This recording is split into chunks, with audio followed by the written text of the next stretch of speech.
So feel free.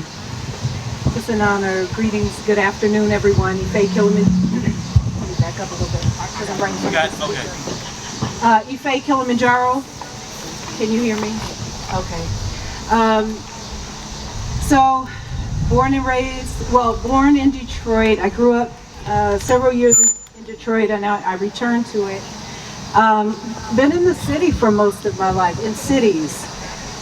Disconnected for several generations from land, although there was something about my life and early experiences that had me out on land. My grandmother, on my father's side, when I was young, my sister and I would visit, and they lived adjacent to woods. So early on, I was able to develop relationships with trees and with mosses and with critters that lived in those areas.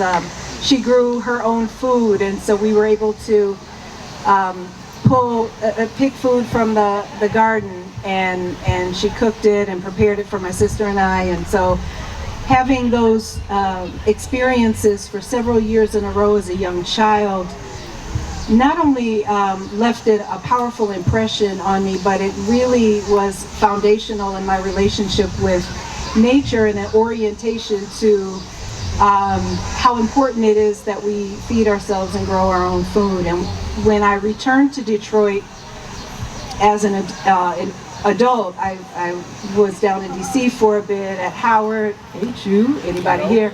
And then and then when I went back to Detroit, was really blessed to meet with and work with Baba Malik Yakini, who started the Detroit Black Community Food Security Network, also a member of the Alliance and founder of D-Town Farm. And so not only did I develop the practice of growing food, but there was unlocked these memories that I didn't know I had about that relationship with many generations ago. So even though I didn't grow up on land and with that experience of farming from in my lifetime, my mom didn't, her mom didn't, but there was still something so familiar and natural in being in relationship with the land and with the plants and the trees that coming back onto that, re-entering into those relationships was very powerful. And since then, I've continued growing in different ways. I work with an organization right now called Soulfire Farm, which is based in upstate New York. And Soulfire was founded by, initially, it was a family farm where they responded to a call from community on the south side of Albany, where there was limited access to healthy, nutritious food, but they were deeply in deep relationship with members of the community. And when they learned that these folks were farmers, they had skills, put the challenge before them. Why don't we do something so that we can grow food and we can help grow, and then the food can come back and support us and our families. And that's what they did. So that's a bit of the history of Soulfire, and since then, for the past 10 plus years, have been growing food. The aim now has been, or at least since it formed as a nonprofit about 5 years ago, is to disrupt, uproot racism in the food system, and they do that by growing food, distributing it to areas that are impacted by apartheid in Albany and Troy, and in the process educating Black, Indigenous, and other people of color who are interested in learning how to be farmers or be connected with other farmers. So through the educational programs, I continue to grow. I continue to be in relationship with the land in my home here in Chesterfield, Virginia. We've been here for about 3 years now, and it's important to grow our own food. I mean, there are things that are very basic to life, and that's eat food.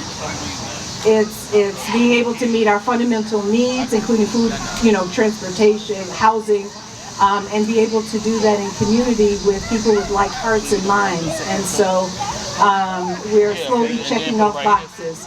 Also, as a person who's worked to address the climate crisis, growing our own food is an important solution in helping to address the warming of the planet. We're sitting in the sun. There are more increasingly hotter days, and that puts all of us, humans and our relatives of different formations, at risk of in the future being able to survive. And so to the extent that we can shift our practices now to extend the possibilities of our lives and those of our future generations, those are things that I want to do, and growing our food is part of it. So I don't know if that sets up for the next question. It does. Thank you so much, Ife. And before we go to the next question, let's talk more.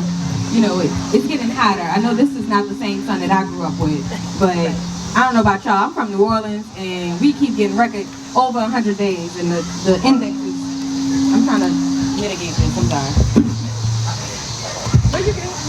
All right, cool.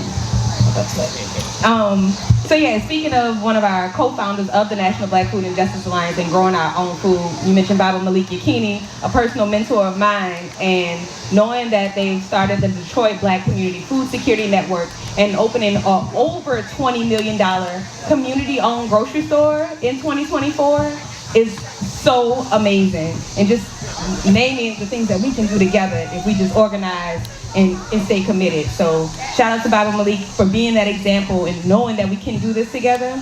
So just wanted to highlight someone who's not here, because with the Alliance, we are about self-determining food economies, and we do that through co-ops.